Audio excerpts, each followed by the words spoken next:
चिरांनि बिजनेयाव फिन हाग्रानि मैदेरनि उदखार। आबादारिफोरनि आबाद न' बां खहा खालामनायल' नङा, फरायसालिनि ओंखाम संग्रा न' बांफोराबो रैखा मोनाखै हाग्रानि मैदेरजों। बिजनी महकुमानि मानास माहारियारि हाग्रामानि खाथियाव थानाय गोबां गामिनि सुबुंफोरा सान हाबनाय लोगो लोगोनो मैदेरनि उदखारजों जुजिनांनाया गोदान बाथ्रा नंलिया। सान हाबनाय लोगो लोगोनो हाग्रानि मैदेरजों जुजिनांदों ओनसोलनि आबादारिफोरा। हाग्रानि मैदेरनि उदखारजों सुबुं थाग्रा न' बांनि अनगायैबो फरायसालिनि ओंखाम संग्रा न'फोराबो रैखा मोनाखै।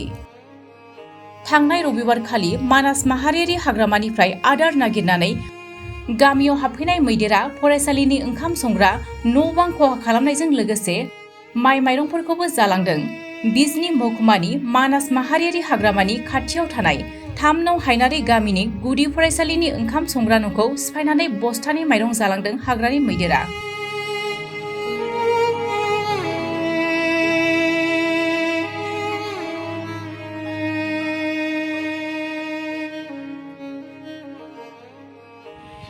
जोंनि स्कुलाव आंनि स्कुलाव रान्दुनि बे ओंखाम संग्रा न'खौ सिफायफैनानै माथाम मैदेरा बस्थानै माइरंखौ जानानै थांदों हर गेजेरावनो।